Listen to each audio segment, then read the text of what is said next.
everyone, my name is Soy, and today I'll be talking to you about the Anti-Bullying Act of 2013, otherwise known as RA 10627. And yes, that's a mouthful. However, before we start with this thing, I'm gonna have to change into my PJs because my teacher told me to. And magic! Okay, so the PJ thing was completely optional, just, to have a funner experience in our class. But, setting that aside, again, we're going to be talking about the Anti-Bullying Act of 2013, otherwise known as RA 10627. Now, according to the Anti-Bullying Act of 2013, bullying refers to any severe or repeated use by one or more students of a written, verbal, or electronic expression, or a physical act or gesture, or any combination thereof directed at another student that has the effect of actually causing or placing the latter in reasonable fear of physical or emotional harm or damage to his property, creating a hostile environment at school for the other student, infringing on the rights of another student at school, or materially and substantially disrupting the educational process or the orderly operation of the school, such as but not limited to the following. 1. Any unwanted physical contact between the bully and the victim, like punching, pushing, shoving, kicking, slapping, tickling, headlocks, inflicting school pranks, teasing, fighting, and the use of available objects as weapons. 2.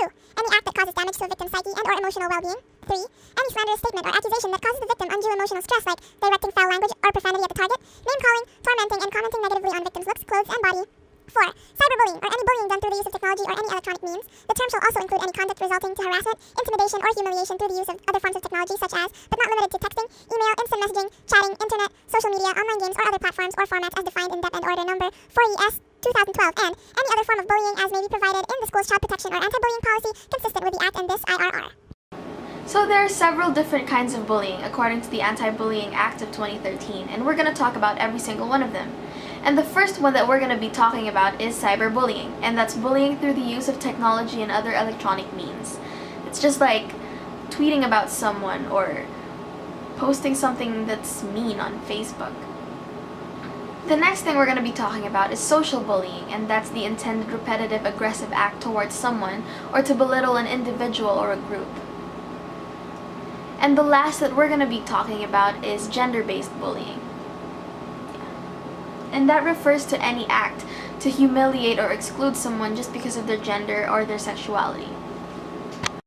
This Anti-Bullying Act of 2013 also prohibits a bunch of stuff, and here's a list of them. 1. Bullying on school grounds, properties immediately adjacent to school grounds, school-sponsored or school-related activities, functions, or programs whether on or off school grounds, school bus stops, school buses or other vehicles owned, leased, or used by a school, school buses or school services privately owned but accredited by the school. 2. Bullying through the use of technology or an electronic device or other forms of media owned, leased, or used by a school. 3. Bullying at a location, activity, function, or program that is not school-related and through the use of technology or an electronic device or other forms of media that is not owned, leased, or used by a school. And number 4. Retaliation against a person who reports bullying, who provides information during an investigation of bullying, or who is a witness to or has reliable information about bullying. Now that we know the prohibited acts, it's time to discuss prevention and how schools handle these kinds of cases. And to help me with this segment of the video, I took the liberty of asking my high school grade level coordinator, Miss Tin Reyes. Hi guys, she used to be my GLC in 12th grade. And GLC means grade level coordinator. Yeah. I'm the one who handles student behavior, discipline. We interact not only with students but also with parents and also teachers. So Miss, how does the school define bullying? Actually, for every institution, we follow the Fed memo on bullying. It's a Republic Act, and we append that on our handbook so that even students and parents will also have idea of what bullying is. It has evolved na kasi. Like before, bullying would mean a repeated action against an individual. Pero ngayon, kahit single action, if the what do you call that? If the other person, who's the bullied one, could not protect himself or herself, that could also be considered as bullying. So we have here, yun nga, the specific definition of bullying is we append the Republic Act number 10627, otherwise known as the Anti-Bullying Act of 2013. It's mandated by law that every institution should have this and should follow the provisions of this Republic Act. So, Miss, what is the process of how the school will take action when bullying has been reported? When normally it's the students who come to the office and report. But there are also scenarios when parents come to the office and report. But constant is once we receive the report, we will assess if it is indeed or if it really can be merited as bullying. Then, if it's regardless if it's bullying or not, parang mere away bata, regardless naman, we still investigate. Okay? When we say investigate, the first thing we do is, actually, it's the strategy of the GLC. Pero we need to talk to students. Ako kasi, what I do is, I talk first to the witnesses. Okay? Kasi sila naman, witnesses, parang they are wala silang papanigan. They won't side.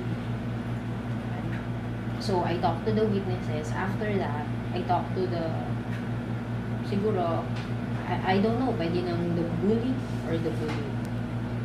Yun nga, but the thing is, we need to talk to people involved so that we can establish the bullying case.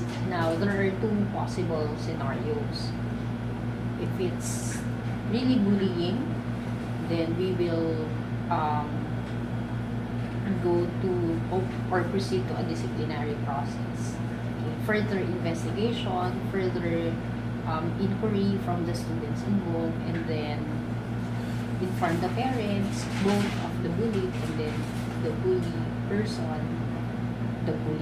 bully, and then tell the parents of the bully na there's a disciplinary case filed against her. Okay.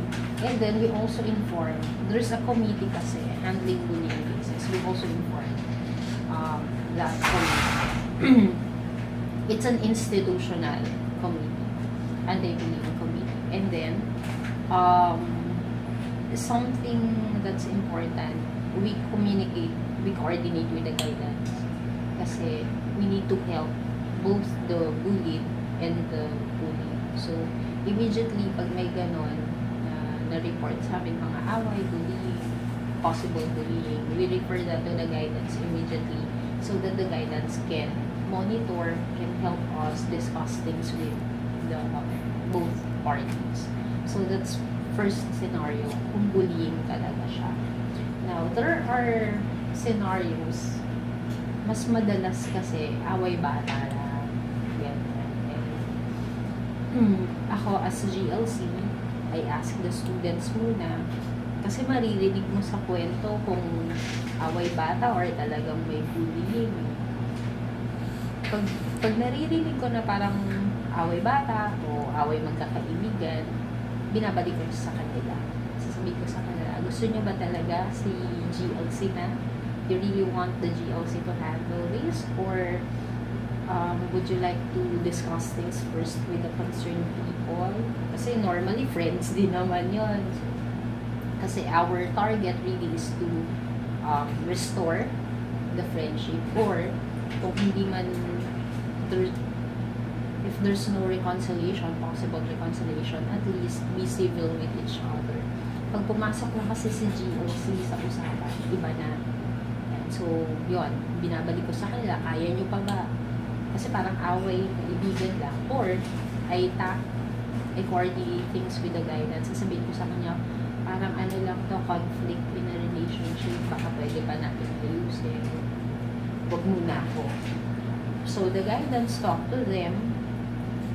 The guidance sent strong warning na, kasi nababalitaan namin na there's parang pang-aapi or pang-aaway. So, strong warning from the guidance. Pag naulit-uli yun, tsaka na siya iaakyat sa akin. Pero we want to give the relationship a chance. Parang ganyan.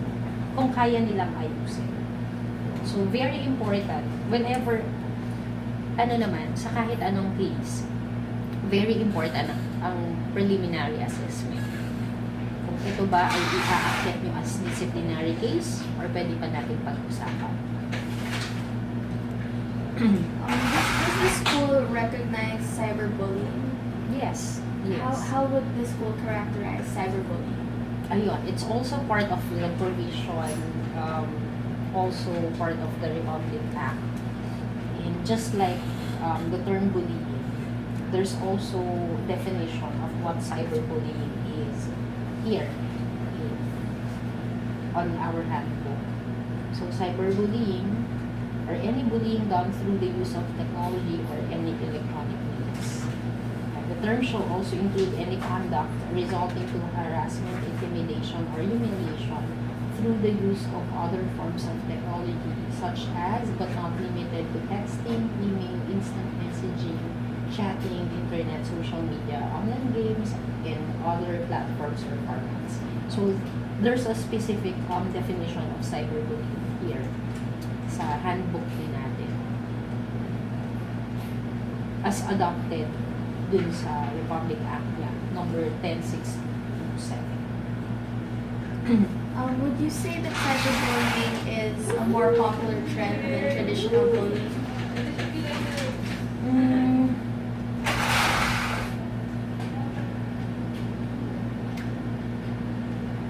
Is it more popular? Pwede. Because of the advent of technology, social networking, instant messaging. Pero comparing it to the traditional face-to-face bullying, ang personal take ko, yung cyberbullying, it's more highlighted eh. Kasi nga, it's recorded. Parang you have proof. There's hard evidence na ito sinabi mo to, tingnan mo to. Parang you can, diba, you can screenshot and then yun ang may evidence. Pag face-to-face, ang lumalabas hearsay lang. Miss siya kasi sinabihan niya ako na ganito. Pero asan yung proof?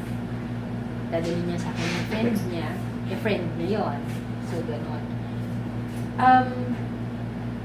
So, ang personal take ko doon, parang siguro magkapareho lang sila in terms of how rampant.